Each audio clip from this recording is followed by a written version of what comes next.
American muscle cars are known for their raw power and iconic designs. But not every model hit the mark. From baffling design experiments to awkward proportions and questionable aesthetics, even legendary brands have made some shocking missteps.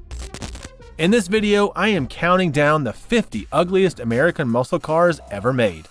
A journey through the most bizarre, unflattering, and head-scratching moments in muscle car history.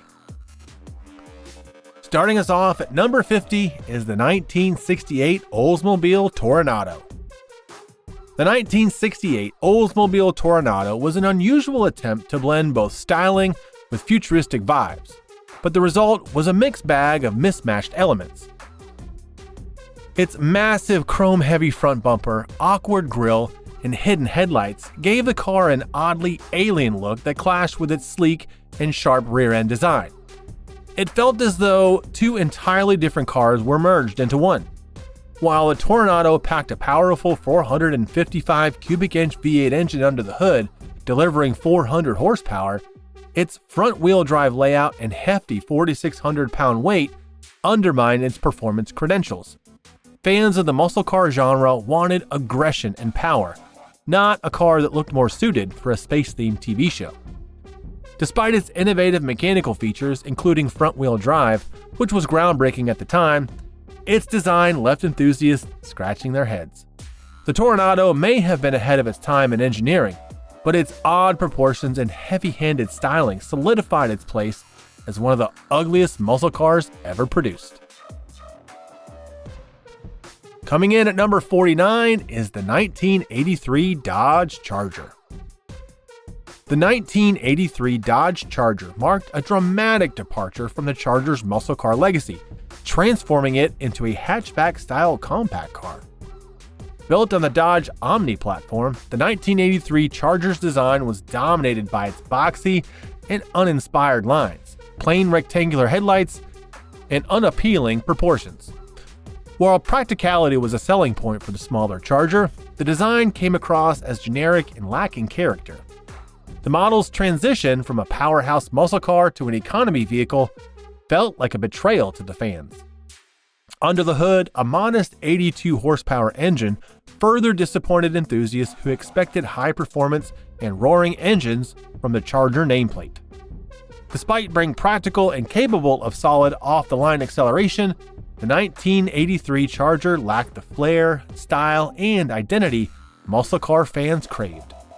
Instead, it became a forgettable chapter in Dodge's history, remembered more for its lack of visual appeal and muscle car essence than its merits.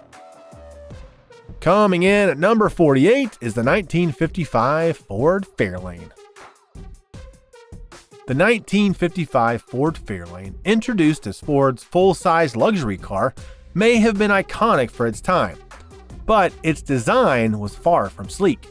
The car's bloated, oversized proportions and clunky chrome details contributed to its awkward aesthetic. The two-tone paint schemes, though popular in the mid-1950s, looked outdated even as the decade progressed. The Fairlane's large, rounded body lacked the athletic and aggressive stance that would later define muscle cars, giving it a soft and uninspired look. While the Fairlane boasted innovative features like a wraparound windshield and a padded dashboard, its design choices made it seem more like a lumbering luxury car than a muscle contender. It didn't help that its performance was unimpressive by today's standards, further cementing its reputation as a car that valued comfort over style and speed. Though its name carried on to better designs, the 1955 Ford Fairlane remains a relic of design missteps in a rapidly evolving automotive world. Next, at number 47, is the 1988 Dodge Shelby CSX. The 1988 Dodge Shelby CSX was an attempt to blend Shelby performance with Dodge's practicality, but the aesthetic fell flat. Built on the Dodge Shadow platform, the CSX was a compact car with sporty ambitions, but it failed to deliver on style. The design was cluttered, featuring awkward body graphics, plain rectangular headlights, and an uninspired grille that did little to convey the Shelby pedigree. Inside, the CSX was just as underwhelming, with a basic interior that didn't match its performance-oriented aspirations. While the turbocharged 2.2-liter engine offered decent power for a compact car, delivering 175 horsepower, the car's quirky design left enthusiasts questioning its place in the Shelby lineup. Critics often mocked its toy-like appearance and failure to resemble a proper muscle car. Despite its rarity and collector appeal today, the 1988 Dodge Shelby CSX is remembered as a vehicle that prioritized practicality over the aggressive design cues that fans of muscle cars expect. At number 46 is the 1979 Ford Mustang, third generation. The 1979 Ford Mustang marked the debut of the third generation Mustang, but it was met with mixed reactions, especially regarding its design. Ford attempted to modernize the Mustang by introducing it on a larger Fox platform, which led to a boxier, more angular appearance that deviated significantly from the car's classic pony car roots. The sleek, aggressive lines of earlier Mustangs were replaced with flat surfaces, narrow headlights, and a front grille that lacked the iconic Mustang flair. Inside, the interior design felt uninspired, with cheap materials and a layout that seemed more economy car than muscle machine. Under the hood, performance options were just as disappointing for enthusiasts. The base model came with a paltry 2.3-liter four-cylinder engine, producing a mere 89 horsepower, while even the more powerful V8 options struggled to impress. The top-of-the-line 4.9-liter V8 only managed 139 horsepower, a shadow of the performance Mustangs were once known for. Critics often describe the third-generation Mustang as more of a practical commuter car than a muscle car, which alienated loyal fans. While the Fox body Mustang would eventually gain a cult following, the 1979 model's uninspired aesthetics and underwhelming power earned it a place among the ugliest muscle cars of its era. Coming in at number 45 is the 1977 Ford Thunderbird. The 1977 Ford Thunderbird was a drastic departure from the earlier, more luxurious and performance-oriented Thunderbird. Downsized and built on the Ford Torino platform, this generation of Thunderbird sacrificed elegance and power for affordability, leaving fans of the model underwhelmed. Its design was overly boxy, with sharp angles and a squared-off grille that lacked the aerodynamic grace of earlier models. The awkwardly large vinyl roof, tiny rear windows, and clunky proportions gave it an almost caricature-like appearance. Under the hood, the Thunderbird's performance was equally disappointing. Stricter emissions regulations had severely limited engine output, with the base 302 cubic inch V8 producing just 130 horsepower. Even the optional 400 cubic inch V8 delivered a lackluster 166 horsepower, a far cry from the robust performance expected of a muscle car. Despite its flashy design and luxury-oriented features such as power windows and plush interiors, the Thunderbird struggled to stand out. Critics labeled it a bloated and uninspired attempt at maintaining the model's prestige. While sales were initially strong due to its lower price, the 1977 Thunderbird symbolized the decline of the nameplate's once proud legacy. Its boxy design and lack of performance cemented its status as one of the ugliest muscle cars of its time. Next, at number 44, is the 1980 Chevrolet Citation X11. The 1980 Chevrolet Citation X11 is often remembered as a misguided attempt to bring sportiness to a compact car, but its design and execution fell short of expectations. Built as a sporty variant of the Citation, Chevrolet's first front-wheel drive car, the X11 aimed to appeal to driving enthusiasts. However, its exterior design was bland and awkward. With a hatchback body style, oversized rear end, and clunky side graphics, the X11 lacked the boldness and aggression muscle cars were known for. Its proportions were ungainly, and the small alloy wheels and generic front grille had little to elevate its appearance. Despite boasting some handling upgrades, such as sport-tuned suspension and stabilizer bars, the X11 struggled to deliver muscle car level performance. The base inline-4 engine generated just 90 horsepower, while the optional high-output V6 peaked at 135 horsepower, a respectable figure for a compact car, but disappointing by muscle car standards. The interior was equally uninspiring, with budget materials and a utilitarian design that prioritized practicality over excitement. While the X11 attempted to blend practicality with performance, it ultimately lacked the styling and power to compete with other muscle cars of its era. Its uninspired design and lackluster performance solidified its place among the ugliest muscle cars ever produced. Moving on to number 43 is the 1986 Chevrolet Monte Carlo SS. The 1986 Chevrolet Monte Carlo SS attempted to revive the muscle car spirit with sporty features and a storied SS badge, but its design fell short in capturing the excitement of its predecessors. The Monte Carlo's boxy proportions and bland, bulky appearance made it look more like a family coupe than a muscle car. The squared-off front fascia, oversized bumpers, and uninspired grille lacked the aggressive styling expected from a performance vehicle. The rear end was equally uninspiring, with plain taillights and a shape that did little to distinguish it from other mid-1980s coupes. Under the hood, the Monte Carlo SS featured a 5.0-liter V8 producing 180 horsepower, paired with a 4-speed automatic transmission. While this was adequate for its time, it paled in comparison to the high-performance muscle cars of the 1960s and 1970s.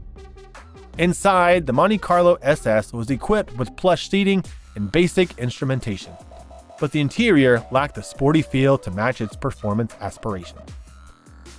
While the Monte Carlo remains a nostalgic favorite among fans of 1980s American cars, its awkward proportions, uninspired design, and modest performance earn it a spot on the list of the ugliest muscle cars ever made. Moving on to number 42 is the 1964 Dodge Polara. The 1964 Dodge Polara aimed to capture the essence of a muscle car with its powerful performance and imposing size, but its design left much to be desired. Dodge attempted to modernize the Polara with a boxy, angular aesthetic, but the result was awkward and uninspiring. Its oversized, squarish proportions made it look more like a dated full-size sedan than a sleek, sporty muscle car. The front end featured a generic grille and quad headlights that felt disjointed, while the rear end lacked the refinement to balance the car's overall look. Under the hood, the Polara delivered respectable performance for its time, offering engine options like the 426 Max Wedge V8, which produced serious power. However, the car's plain and uninspired design undermined its muscle car appeal. Its large, heavy frame further dampened its agility, making it less competitive against its sleeker, more stylish rivals. Despite its performance credentials, the 1964 Dodge Polara struggled to stand out in a rapidly evolving muscle car market. Its clunky design and unappealing aesthetics have made it a prime example of how even powerful cars can miss the mark visually. Next, at number 41, is the 1968 AMC Javelin. The 1968 AMC Javelin was AMC's attempt to break into the pony car segment dominated by the Ford Mustang and Chevrolet Camaro. While its performance and innovation earned it some fans, its quirky design placed it among the ugliest muscle cars of its era. The Javelin's proportions were unusual, with a long hood, short deck, and a roofline that sloped awkwardly towards the rear.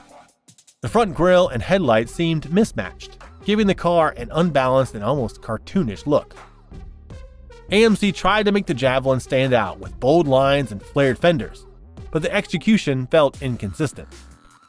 The rear end, with its angular taillights and boxy design, clashed with the rest of the car's styling, making it feel more like a patchwork of ideas than a cohesive design. Despite its 290 horsepower V8 option and solid performance on the track, the Javelin's visual oddities kept it from achieving widespread appeal. While some enthusiasts appreciate the Javelin for its uniqueness, its awkward proportions and divisive design choices cement its place as one of the ugliest muscle cars ever produced. Moving on to number 40 is the 1977 Chevrolet Camaro Z28. The 1977 Chevrolet Camaro Z28 was an effort to revive the Camaro's reputation during a time when performance cars were struggling due to fuel economy regulations. While the Z28 offered a much-needed boost in power, its design fell flat. The second-generation Camaro had already moved towards a more angular and elongated look, and by 1977, the Z28 seemed overstyled. Its front grille was cluttered, with a flat nose and rectangular headlights that lacked the boldness of earlier models. The proportions were off, with a long hood and a drooping rear end that gave the car a less aggressive stance. The addition of racing stripes and Z28 badging couldn't mask the car's lack of muscular aesthetics. The interior was equally uninspiring, with basic instrumentation and cheap materials that didn't match the performance pedigree of the Z28 name. While the 350 cubic inch V8 engine provided 185 horsepower, an improvement for the era, it wasn't enough to make up for the uninspired design. The 1977 Z28 was a functional car but lacked the style and boldness that made the Camaro a muscle car icon. Next at number 39 is the 1969 Ford Torino Talladega. The 1969 Ford Torino Talladega was created with NASCAR in mind, emphasizing aerodynamics and performance. But its styling left many unimpressed. While the car excelled on the track, its design was far from winning over hearts on the street. The Talladega featured an elongated front nose that was supposed to enhance its aerodynamic profile, but it looked disproportionate and awkward compared to the rest of the body. The plain grille and hidden headlights gave the car a featureless, almost ghostly appearance. The rear end was another weak point, with a boxy, uninspired design that lacked the finesse of its competitors. Despite its powerful 428 Cobra Jet V8 engine, capable of producing 335 horsepower, the Talladega's aesthetics failed to capture the aggressive spirit of a muscle car. The car's utilitarian approach to design, focused solely on performance, left it looking more like a racing prototype than a desirable street car. While the Talladega has its place in NASCAR history, its awkward proportions and lack of visual appeal make it one of the ugliest muscle cars of the 1960s. Its performance was undeniable, but its design missed the mark for many enthusiasts. Coming in at number 38 is the 1970 Chevrolet Chevelle SS454 LS6. The 1970 Chevrolet Chevelle SS454 LS6 is often revered for its monstrous performance, with a 450 horsepower engine that made it one of the most powerful muscle cars of its era. However, despite its mechanical prowess, its design divided opinions, with some enthusiasts labeling it as one of the ugliest muscle cars ever made. The LS6 Chevelle featured a boxy, heavy-set body that lacked the sleek lines and aggressive stance of its competitors. Its front-end design was particularly polarizing, with dual headlights and a grille that looked oversized and out of place. The contrasting racing stripes, while iconic, did little to improve the bulky and somewhat uninspired overall aesthetic. The rear design was similarly unremarkable, with large rectangular taillights that seemed more functional than stylish. While it excelled on the track and is remembered as a performance icon, the Chevelle SS454 LS6 lacked the finesse and style to truly match its engineering feats. For some, it was a powerhouse wrapped in an unflattering package, proving that performance alone isn't enough to escape criticism in the muscle car world. Next at number 37 is the 1983 Chevrolet Malibu. The 1983 Chevrolet Malibu was far removed from the bold muscle car image that Chevrolet had once cultivated. By this time, the Malibu had transformed into a practical midsize car, sacrificing power and performance for affordability and utility. Unfortunately, this shift left it with a bland and uninspired design that failed to capture the spirit of muscle cars. The car's boxy body and plain grille made it look more like a fleet sedan than a performance vehicle.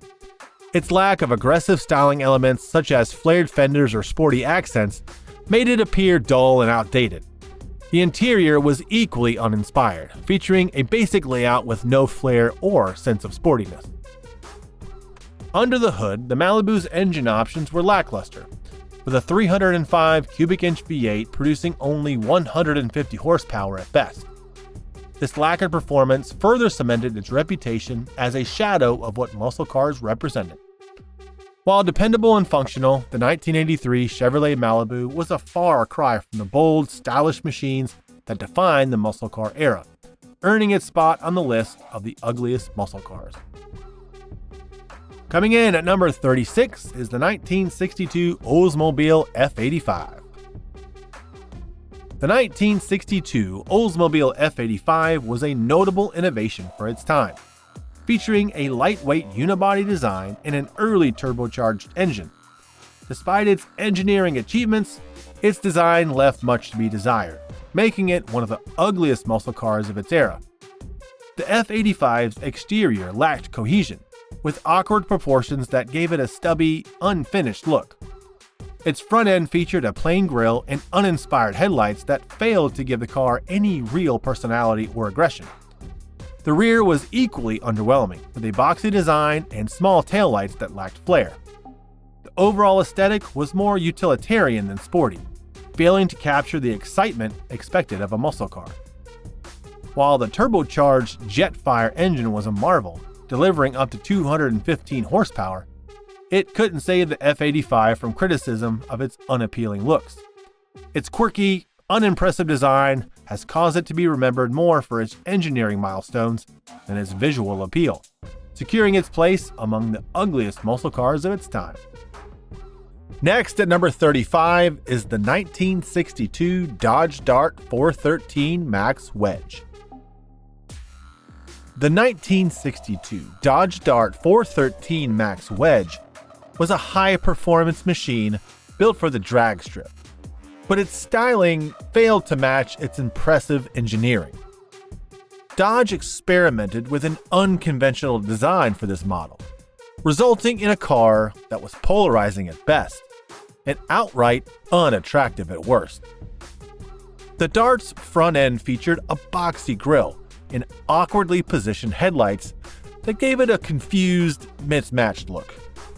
The exaggerated tail fins and unusual body lines made the design appear overdone and out of sync with the rest of the car. Inside, the Dart was functional but plain, lacking the sporty appeal expected in a muscle car.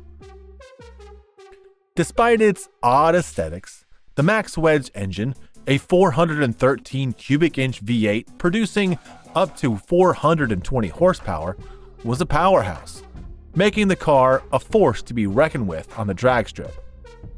However, its divisive looks overshadowed its performance for many enthusiasts. Next at number 34 is the 1969 Chevrolet Capo Camaro. The 1969 Chevrolet Capo Camaro is revered by enthusiasts for its incredible performance, but its design earns it a spot on this list of the ugliest muscle cars. Chevrolet's Central Office Production Order, or the Capo system, allowed dealers to create custom builds, including the iconic Capo 9561 package, which came with a massive 427 cubic inch V8 engine producing 425 horsepower. While a marvel of engineering, the Capo Camaro's appearance was stark and uninspired. Chevrolet deliberately avoided flashy aesthetics, omitting the badging and graphics typically associated with performance cars. This lack of visual flair made the car look more like a standard economy coupe than a track-dominating beast. The plain body lines and minimalistic grille failed to convey its power, while the boxy proportions lacked the aggressive edge of its muscle car peers. While the Capo Camaro was built for speed and dominated drag strips, its muted appearance disappointed fans who expected their muscle cars to look as fierce as they performed. The 1969 Capo Camaro stands as a case where performance far outshined its understated, almost forgettable design.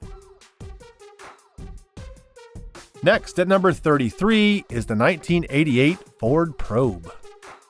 The 1988 Ford Probe aimed to combine sporty looks with efficiency, but its design missteps relegated it to the list of ugliest muscle cars. Originally envisioned as a potential Mustang replacement, the Probe instead became a front-wheel drive compact coupe built on a Mazda platform.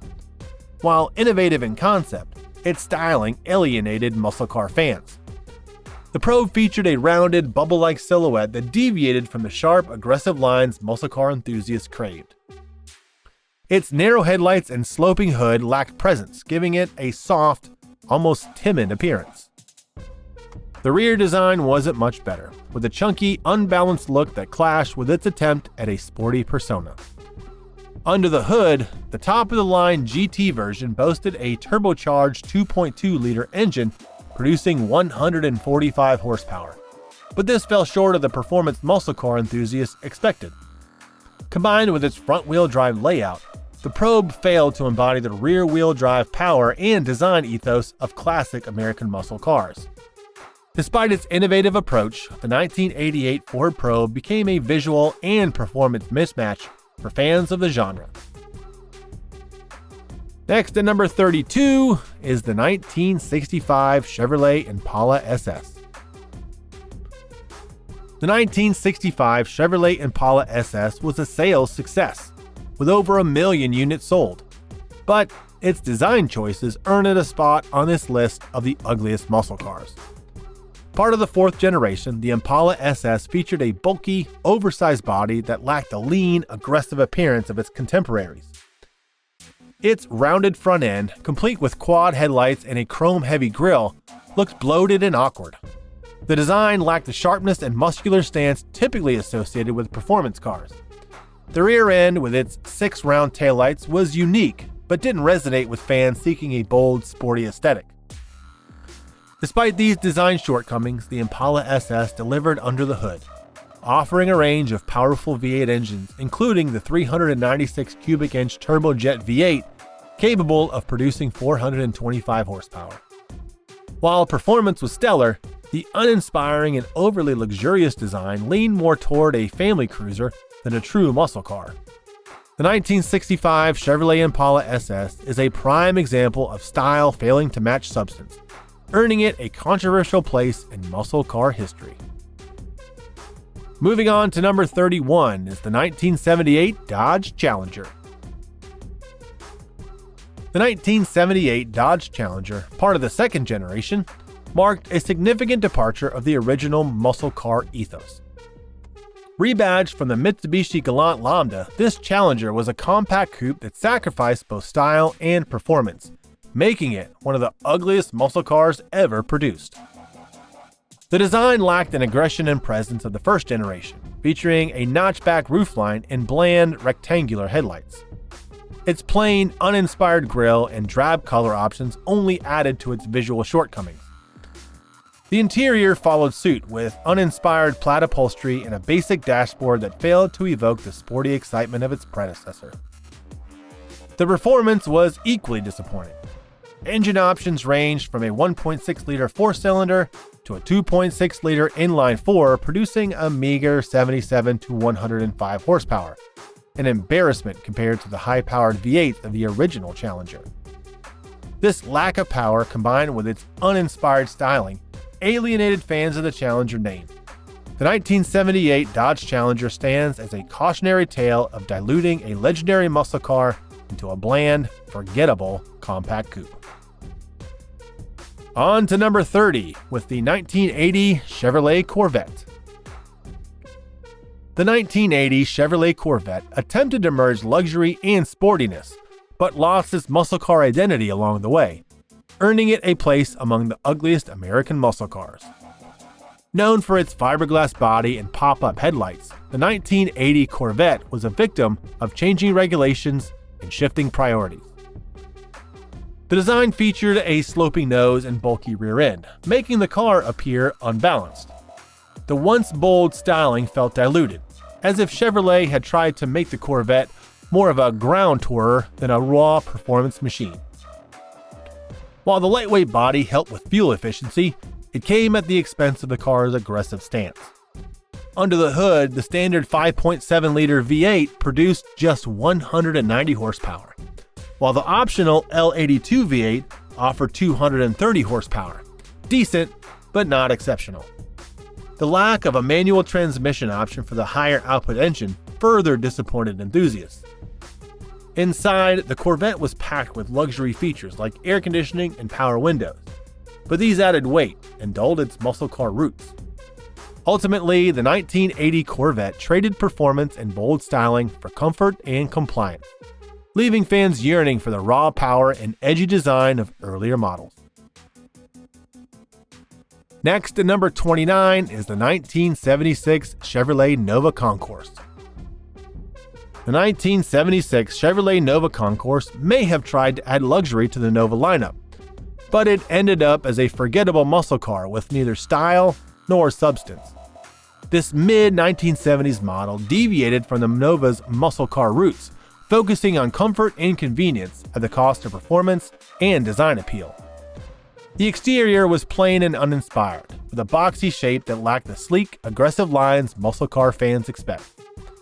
Chrome trim and vinyl roof options couldn't mask the lack of personality in its overall design. Inside, the Nova Concours featured plush bench seats and wood grain trim, which might have been comfortable but didn't evoke the excitement of a performance vehicle. Under the hood, the base 305 cubic inch V8 engine produced a modest 140 horsepower, far from thrilling. Even the optional 350 cubic inch V8 fell short of expectations, leaving drivers unimpressed with its sluggish acceleration and lack of muscle. While it may have appealed to buyers seeking practicality and comfort, the 1976 Nova Concours failed to satisfy muscle car enthusiasts, earning it a spot as one of the least inspiring cars in its class. Coming in at number 28 is the 1983 Dodge Shelby Charger. The 1983 Dodge Shelby Charger attempted to blend the legacy of Carroll Shelby with Dodge's economy car roots, but the result was an uninspiring and polarizing muscle car. Based on the Dodge Omni platform, the Shelby Charger featured angular, toy-like styling that failed to capture the boldness associated with muscle cars. Its wedge-shaped body and boxy front grille gave it a dated appearance, while the plasticky exterior trim made it look cheap. The design lacked the sophistication and aggressiveness muscle car enthusiasts craved, leaving the Charger looking more like a sporty hatchback than a muscle car icon. Performance-wise, it offered some improvements over the base model.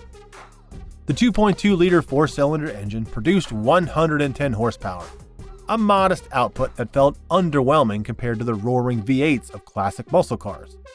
Although Shelby added upgrades to the suspension and brakes, the car's power never lived up to its sporty name. The 1983 Dodge Shelby Charger might have been an economical and practical option for buyers, but it lacked the visual and performance appeal necessary to stand out in a muscle car world, solidifying its reputation as an ugly misstep. Next, at number 27, is the 1975 Chevrolet Monza. The 1975 Chevrolet Monza was a subcompact coupe that tried to deliver the style of a sports car, but fell short on nearly every front, earning it a place among the ugliest muscle cars. Built on the Vega platform, the Monza's compact size and uninspired design clashed with the muscle car image. The exterior, inspired by the Ferrari Daytona, featured a sloping roofline and a rounded rear hatch. However, the proportions seemed off, and the narrow pillars created an awkward silhouette. The car's overall styling came across as trying too hard to be sleek, while lacking the muscle car stance muscle car fans expected. Under the hood, the Monza came with a range of underwhelming engines, including a base inline-4 producing just 80 horsepower. Even the top-tier 5.7-liter V8 struggled with emissions regulations and offered a lackluster 145 horsepower, hardly enough to satisfy muscle car enthusiasts. While it earned some praise for its design innovations and even won Motor Trend's Car of the Year in 1975, the Monza's lack of power and awkward styling left it as a disappointing footnote in muscle car history. Next, at number 26, is the 2005 Dodge Magnum. The 2005 Dodge Magnum was a bold attempt to combine muscle car performance with the practicality of a station wagon, but its polarizing design left many enthusiasts scratching their heads. While the Magnum introduced the iconic Hemi V8 back into Dodge's lineup and offered respectable performance, its styling fell flat for many fans of traditional muscle cars. The Magnum's low, wagon-like profile clashed with the aggressive, muscular stance expected in this category. Its wide front grille and sharp, angular headlights tried to evoke toughness, but the elongated, almost hearse-like rear end diluted the effect. The design felt caught between a family hauler and a performance car, leaving neither audience entirely satisfied. Though equipped with powerful engine options, including a 5.7-liter Hemi V8 with 340 horsepower, the Magnum styling and utility-first approach alienated muscle car purists. Despite being a unique experiment that found a niche audience, the 2005 Dodge Magnum remains an oddball in the muscle car world, praised for its powertrain, but often mocked for its unconventional design. Moving on to number 25 is the 2000 Monte Carlo SS. The 2000 Monte Carlo SS is a prime example of a muscle car nameplate losing its way. While it attempted to honor the legacy of previous Monte Carlo SS models, this iteration lacked the visual flair and raw power that made it its predecessor's icon. The design was bland and uninspired, with awkward curves and an unremarkable front end that failed to command attention. Adding to the disappointment, the Monte Carlo SS adopted a front-wheel drive layout, a significant departure from the rear-wheel drive setups that define muscle car performance. Under the hood, the car featured a 3.8-liter V6 producing 200 horsepower. A decent figure, but far below what enthusiasts expected from an SS-badged vehicle. The 4-speed automatic transmission and lack of any true performance upgrades further cemented its status as an underwhelming offering. With the name associated with power and prestige, the 2000 Monte Carlo SS failed to deliver on both style and substance. Its lackluster design and performance left many fans yearning for the glory days of the Monte Carlo, earning it a spot among the ugliest muscle cars. Coming in at number 24 is the 1978 Ford Mustang II King Cobra. The 1978 Ford Mustang II King Cobra was an ambitious attempt to inject performance into the much-aligned Mustang II generation, but its styling and underwhelming powertrain made it a misstep in muscle car history. The King Cobra came adorned with flashy graphics, including a massive snake decal on the hood, aiming to evoke fear and aggression. However, the overall design leaned too heavily on gimmicks, with flared fenders, gaudy stripping, and a bulky front spoiler that seemed more cartoonish than commanding. Its compact size, inherited from the Pinto-based platform, further diminished its muscle car presence. Under the hood, the King Cobra was powered by a 5.0-liter V8, producing just 139 horsepower, hardly enough to live up to its intimidating name. The lack of significant performance upgrades left enthusiasts disappointed, especially during an era where emissions regulations already hampered muscle car output. Coming in at number 23 is the 1960 Ford Falcon. The 1960 Ford Falcon holds a notable place in automotive history as one of Ford's early compact cars, but its design left much to be desired in the context of muscle cars. Designed primarily for affordability and practicality, the Falcon's uninspiring aesthetics and modest performance made it an unlikely candidate for muscle car status. Its plain, boxy shape lacked the sleek lines and bold proportions that would later define the muscle car era. The front grille was understated, and the overall design emphasized functionality over flair, making it look more like an economy car than a performance machine. Under the hood, the Falcon was initially offered with a 144 cubic inch inline-six engine producing just 90 horsepower, adequate for commuting but nowhere near muscle car standards. Later models would introduce more powerful options, but the Falcon's reputation as a modest, unassuming car was already cemented. Coming in at number 22 is the 1974 Ford Mustang II. The 1974 Ford Mustang II marked a radical departure from the first-generation Mustang, and not in a good way. Downsized and built on the Pinto platform, It was created to cater to the oil crisis and shifting consumer preference for smaller, fuel-efficient vehicles. However, the design lost the bold, aggressive personality that defined the Mustang nameplate. The Mustang II's awkward proportions and bland styling alienated muscle car enthusiasts. Its front grille and oversized bumpers, added to comply with new federal regulations, made the car look bulky, yet unassertive. The lack of a fastback option, replaced by a hatchback that resembled a station wagon, further diluted its sporty image. Under the hood, the base 2.3-liter inline-4 engine produced a mere 88 horsepower, and even with the top-tier 2.8-liter V6 offering only 105 horsepower, an insult to the Mustang's performance legacy. Although the Mustang II sold well due to the economic conditions, it's widely regarded as one of the least attractive and least exciting Mustangs ever made. Next, at number 21 is the 1975 Chevrolet Camaro. The 1975 Chevrolet Camaro symbolized the low point of the muscle car era. Stricter emissions regulations and fuel economy concerns forced Chevrolet to tone down the Camaro's performance, but its styling changes were what truly missed the mark. The second-generation Camaro, once celebrated for its sleek lines and aggressive stance, looked uninspired by 1975. The wraparound rear window introduced this year felt awkwardly integrated, and the removal of the beloved Z28 package left the model lineup feeling hollow. Front and rear bumpers were enlarged to meet federal safety standards, making the car appear bulky and unbalanced. Under the hood, the Camaro's most powerful engine, a 5.7-liter V8, produced a disappointing 155 horsepower, a far cry from the raw power muscle car enthusiasts expected. The sluggish performance only emphasized the design flaws. While some appreciated the revised interior trims and improved ride quality, the 1975 Camaro failed to uphold the excitement and visual appeal of its predecessors.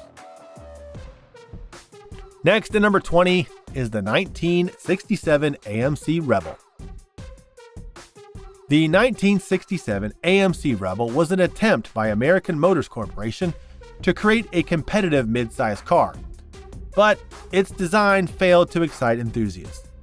Replacing the Rambler Classic, the Rebel inherited a boxy, uninspired shape that lacked the dynamism and aggression expected in a muscle car. The Rebel's styling featured bland, straight lines and minimal detailing that did little to differentiate it from other midsize cars of the era. The front grille was simple, to the point of being forgettable, and the rear end lacked the cohesive flow seen in competing designs. While AMC experimented with brighter paint options to liven up the car's image, these efforts could mask its uninspiring design. Under the hood, the Rebel offered respectable power with a 290 cubic inch V8 engine producing 225 horsepower, but its unremarkable looks overshadowed its performance capabilities. Next, at number 19, is the 1967 Dodge Coronet.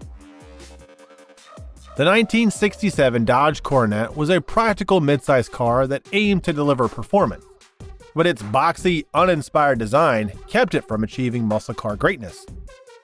While Dodge was beginning to experiment with more aggressive styling on its Charger lineup, the Coronet's look remained plain and outdated.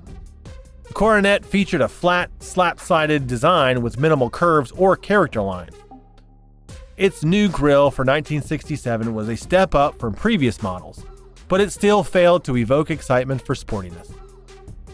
The rear end, with its square taillights and nondescript bumper, did little to enhance its appeal.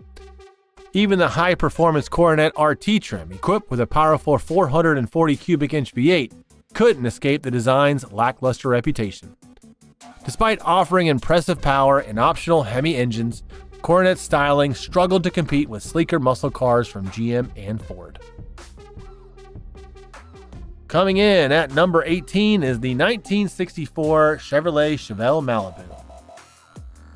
The 1964 Chevrolet Chevelle Malibu, while a significant part of Chevrolet's muscle car lineage, falls short in the design department, earning it a spot amongst the ugliest muscle cars. This model was the beginning of the Chevelle series and introduced a boxy, uninspired design that lacked the aggressive lines and bold presence that muscle car enthusiasts craved. The car's plain, rectangular grille and minimal front-end detailing made it look more like a family sedan than a performance powerhouse. The overall shape was blocky and lacked the sleek, aerodynamic features seen in competitors of the same era. The simple side panels and uninspired rear design did little to enhance its appeal. Under the hood, the Chevelle Malibu offered decent performance options, including a 194 cubic inch inline-six, producing 120 horsepower. While it set the foundation for future muscle cars, its initial design didn't match its potential. Despite its significant history in Chevrolet's history, the 1964 Chevelle Malibu remains one of the less visually appealing muscle cars of the 1960s, overshadowed by the bolder and more stylish designs that followed. Next, at number 17 is the 1965 Plymouth Belvedere Satellite. The 1965 Plymouth Belvedere Satellite was a step up in performance and luxury within the Belvedere lineup, but its design left much to be desired. Positioned as Plymouth's upscale midsize option, the Satellite aimed to blend power and sophistication, but ended up with an awkward and boxy aesthetic that struggled to capture the attention of muscle car fans. The car's design featured a plain front grille with minimal character, flanked by uninspiring rectangular headlights. The body was slab-sided, lacking the curves and aggressive stance associated with muscle cars of the era. Even the rear end, with its simplistic taillights and understated bumper, felt devoid of creativity. Performance-wise, the Satellite came equipped with a 273 cubic inch V8 producing 180 horsepower, offering respectable power for the time. However, its styling didn't reflect the excitement under the hood. Next, at number 16 is the 1986 Pontiac Grand Prix 2x2. The 1986 Pontiac Grand Prix 2x2 is an automotive oddity that failed to win over enthusiasts with its unconventional design. Created as an homologation special to compete with the Ford Thunderbird in NASCAR, the Grand Prix 2x2 was all about aerodynamics, but the execution left much to be desired. The car's most striking feature was its massive bubble rear window, designed to reduce drag. While functional, it clashed with the boxy, angular lines of the rest of the car, creating a jarring and unbalanced appearance. The elongated plastic nose cone, intended to improve airflow, looked out of place and cheap compared to the rest of the body. Under the hood, the Grand Prix 2x2 came with a 305 cubic inch V8 engine, producing 165 horsepower, a decent output, but nothing groundbreaking. The combination of underwhelming performance and awkward styling left this car in an identity crisis, neither appealing as a street machine nor excelling as a NASCAR contender. Next, at number 15 is the 1962 Dodge Dart. The 1962 Dodge Dart attempted to stand out with a bold and experimental design, but it missed the mark, earning its reputation as one of the ugliest muscle cars of its time. Dodge aimed to combine futuristic styling with performance, but the result was a car with an awkward front end and exaggerated proportions. The Dart's front grille featured a split design flanked by oddly positioned headlights, giving it a peculiar and unbalanced look. The sharply angled fins at the rear, paired with unusual taillight placements, made the design feel overly complicated and out of sync with the rest of the car. The overall aesthetic lacked the clean lines and cohesive styling that defined its competitors. Performance-wise, the 1962 Dart offered impressive options, including the powerful 413 Max Wedge V8, which delivered up to 420 horsepower. While it excelled on the drag strip, its unconventional design alienated buyers, resulting in disappointing sales. Moving on to number 14 is the 1994 Dodge Avenger. The 1994 Dodge Avenger marked Dodge's attempt to create a sporty mid-90s coupe. While it had aspirations of becoming a performance-oriented vehicle, the Avenger's design left much to be desired. Built on the same platform as the Mitsubishi Eclipse, The Avenger borrowed heavily from its counterpart, but the styling lacked the aggressive muscle car DNA Dodge fans expected. The Avenger's front end featured narrow, uninspiring headlights and a lackluster grille that gave the car a bland, anonymous appearance. Its rounded, bulbous body shape was typical of 1990s cars, but it lacked the sharp, angular lines that muscle car enthusiasts associate with boldness and power. The rear end was equally unimpressive, with an awkwardly sloped roofline and generic taillights that failed to leave a lasting impression. Under the hood, the Avenger was also underwhelming, offering a 2.0-liter four-cylinder engine as the base option, producing a modest 140 horsepower. While there were larger V6 options, they still couldn't deliver the performance that would justify the Avenger as a true muscle car. Next, at number 13, is the 1963 Dodge Dart. The 1963 Dodge Dart came as a redesigned response to the backlash over the awkward styling of the 1962 model. While Dodge aimed for a more conventional design, the 1963 Dart still fell short of capturing the muscular aesthetic needed to compete in the burgeoning muscle car market. The redesign introduced softer, more conservative lines, but these changes also left the car looking uninspired and forgettable. The front grille was plain and unremarkable, flanked by round headlights that failed to add any personality to the design. The rear end featured a slab-like trunk and uninspired taillights that did little to elevate the car's appearance. Despite its design flaws, the 1963 Dart had some redeeming qualities under the hood, offering a powerful engine option like the 383 cubic inch V8. These performance specs made it a capable competitor on the drag strip, but couldn't overshadow its bland and uninspired styling. Coming in at number 12 is the 1964 Plymouth Barracuda. The 1964 Plymouth Barracuda holds a special place in automotive history as one of the earliest pony cars, but its polarizing design made it a divisive choice among enthusiasts. Based on the Plymouth Valiant, the Barracuda was essentially a Valiant with a massive wraparound rear window, a bold and unconventional design choice that didn't resonate with everyone. The oversized rear glass, while innovative, made the car look unbalanced and awkward, with the roof lines sloping abruptly into the rear end. The front grille and headlights borrowed heavily from the Valiant, giving the car a pedestrian, non-sporty appearance that didn't match its aspirations as a performance vehicle. Under the hood, the Barracuda offered a range of engines, including a 273 cubic inch V8 that provided solid performance for its time.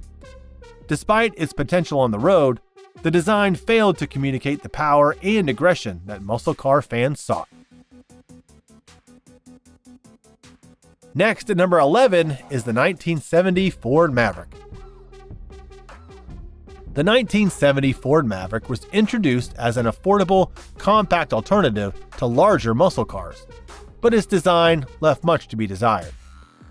While it was meant to compete with imports and appeal to budget-conscious buyers, the Maverick's uninspired styling made it look more like a cheap commuter car than a performance machine. The front end featured a plain grille and round headlights that gave it a bland, almost cartoonish appearance. The body lines were simplistic and lacked the aggressive curves or bold features that defined muscle cars of the era. The rear end, with its narrow taillights and unremarkable design, offered nothing to make the car a standout. Performance-wise, the Maverick's base engine was a modest 170 cubic inch inline six, producing just 105 horsepower. While V8 options were available, they couldn't compensate for the car's uninspiring design. And we're inside the top 10 with the 1965 Ford LTD. The 1965 Ford LTD was marketed as a luxury muscle car, but its design leaned heavily into its luxury aspirations, leaving little of the aggressive muscle car DNA behind. While the LTD offered a range of powerful V8 engines, its visual identity felt more like a full-size sedan than a sporty performance vehicle. The front grille was oversized and adorned with excessive chrome, giving the car a bloated, flashy appearance that failed to convey the sleekness expected of a muscle car. The slab-sided bodywork was devoid of bold lines or distinctive curves, making it appear bulky and uninspired. Its rear end, featuring vertical taillights and more chrome trim, further emphasized its overly formal look, as though the car couldn't decide if it wanted to be a luxury cruiser or a street machine. Despite solid performance options, including a 390 cubic inch V8 producing 300 horsepower, the LTD's design missteps made it feel disconnected from the muscle car ethos. Its conservative styling may have appealed to a more mature audience, but for enthusiasts craving boldness and aggression, the 1965 LTD fell flat. Next at number 9 is the 1974 Chevrolet Chevelle Laguna S3. The 1974 Chevrolet Chevelle Laguna S3 was an attempt by Chevy to bring a fresh, sporty look to its mid-size lineup, but the execution left much to be desired. The Laguna S3 replaced the Chevelle SS as a performance-oriented model, yet its design lacked the muscularity and attitude that defined its predecessors. Its most polarizing feature was its urethane front end, intended to enhance aerodynamics, but instead giving the car an oddly soft and overly smooth appearance. This clashed with the otherwise angular body lines, creating a design that felt confused and mismatched. The rear featured bland, boxy taillights and an oversized chrome bumper, further diminishing its sporty appeal. Under the hood, the Laguna S3 offered powerful engine options, including a 454 cubic inch V8. However, even its performance couldn't save it from its criticism. The car's weight and lackluster styling made it less appealing to muscle car enthusiasts. Next at number 8 is the 1983 Dodge Rampage. The 1983 Dodge Rampage was Dodge's take on the car-based pickup segment, blending the functionality of a small truck with the compact size of a coupe. While innovative in concept, the Rampage's design fell short of muscle car aesthetics, resulting in a vehicle that looked more awkward than aggressive. The front end borrowed heavily from Dodge's compact Omni, featuring a plain grille and rectangular headlights that lacked the boldness typical of muscle cars. Its long, flat hood and compact cab gave it an unbalanced profile, while the bed, though practical, looked like an afterthought. The Rampage's narrow stance and uninspired body lines further added to its awkward appearance. Powered by a modest 2.2-liter four-cylinder engine producing 96 horsepower, the Rampage was far from the powerhouse muscle car enthusiasts expected. Its underwhelming performance and quirky design made it an oddity in Dodge's lineup. Next at number 7 is the 1980 Mercury Cougar. The 1980 Mercury Cougar marked a low point for a nameplate once celebrated for its sporty elegance. Downsized and redesigned to fit the era's demand for more compact, fuel-efficient cars, the Cougar lost much of its visual appeal and muscle car credibility. The boxy, angular body design lacked the sleek curves that once defined the Cougar, making it look more like a generic sedan than a performance coupe. That gave the car a timid and dated appearance. The vinyl roof and small windows added to its awkward proportions, creating a bulky, unbalanced look. Under the hood, the Cougar's engine options were equally unimpressive, with the base model offering a 3.3-liter inline-six producing just 85 horsepower. Even the available V8s failed to deliver the excitement muscle car fans craved. Next at number 6 is the 1963 Dodge 330. The 1963 Dodge 330 was a powerful car built for speed, but its design left much to be desired. Positioned as a more affordable, no-frills option in Dodge's lineup, the 330 styling was stark and utilitarian, failing to capture the eye-catching aggression of its competitors. The front end featured a simple grille and round headlights that lacked personality, giving the car a bland, almost forgettable face. The boxy body lines and flat panels added to its uninspired look, making it appear more like a family sedan than a muscle car. The rear end was equally plain, with basic taillights and minimal detailing. Despite its lackluster appearance, the 330 packed serious performance, especially in its max wedge version, which featured a 426 cubic inch V8 engine capable of producing over 400 horsepower. While it dominated the drag strip, the 330's plain design failed to resonate with enthusiasts looking for a car that looked as fierce as it performed. Next, at number 5 is the 1984 Ford Mustang SVO. The 1984 Ford Mustang SVO was a bold experiment by Ford to merge performance and efficiency during a time when fuel regulations heavily impacted car design. While the Mustang SVO introduced advanced technology such as the turbocharged 2.3-liter inline-4 engine and improved handling, its looks left much to be desired. The design was a significant departure from the aggressive Mustang aesthetics of earlier models. The SVO's hood featured an oddly placed offset scoop, and its rectangular headlights paired with a narrow grille created a front end that looked more utilitarian than sporty. The rear spoiler, while functional, lacked the elegance or boldness associated with Mustang muscle. Despite offering 175 horsepower and innovative suspension upgrades, the SVO was criticized for its lack of visual flair. Its boxy, utilitarian design felt more like a European import than a true American muscle car. Coming in at number 4 is the 1974 Ford Gran Torino. The 1974 Ford Gran Torino was a car that prioritized size and comfort, but its massive frame and awkward styling made it one of the least appealing muscle cars of the 1970s. Built to comply with new safety regulations, the Gran Torino featured large, bulky bumpers that disrupted its lines and gave it a clunky appearance.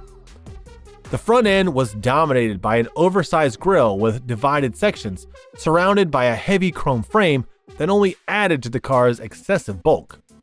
The rear, with its rectangular taillights and large bumper, felt disconnected from the rest of the design. Combined with the car's significant weight, these elements stripped the Gran Torino of any sense of agility or sportiness. While it came equipped with powerful engine options such as the 460 cubic inch V8, the Gran Torino's sluggish performance and uninspired design overshadowed its capabilities. Next, at number 3 is the 1968 Buick Grand Sport. The 1968 Buick Grand Sport attempted to combine elegance with muscle, but its design choices resulted in a car that looked awkward and overly bulky.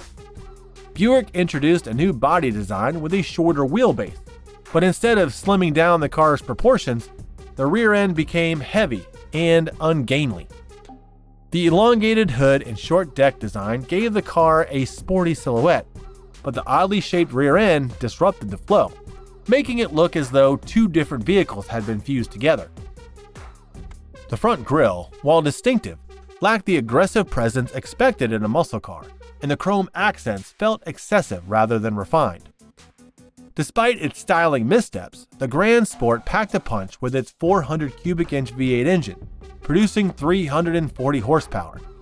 It also offered a performance-focused Stage 1 package for those seeking more power. However, even with its impressive specs, the 1968 Buick GS couldn't overcome its design flaws, making it one of the least visually appealing muscle cars of its era.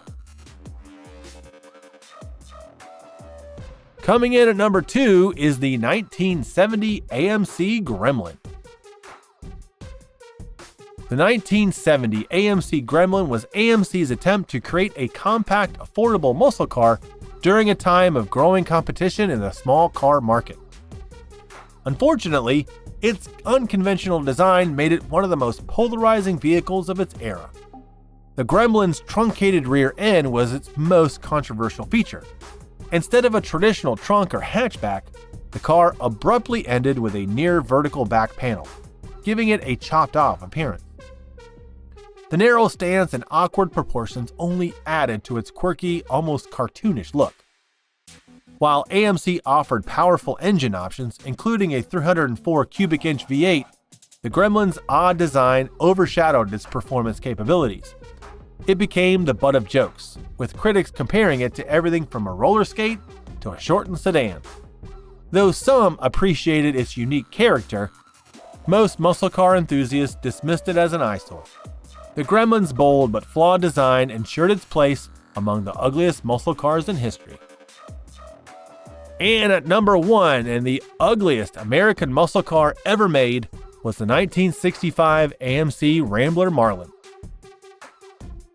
The 1965 AMC Rambler Marlin was an ambitious attempt by AMC to create a sporty fastback coupe, but its unusual proportions made it a design misfire.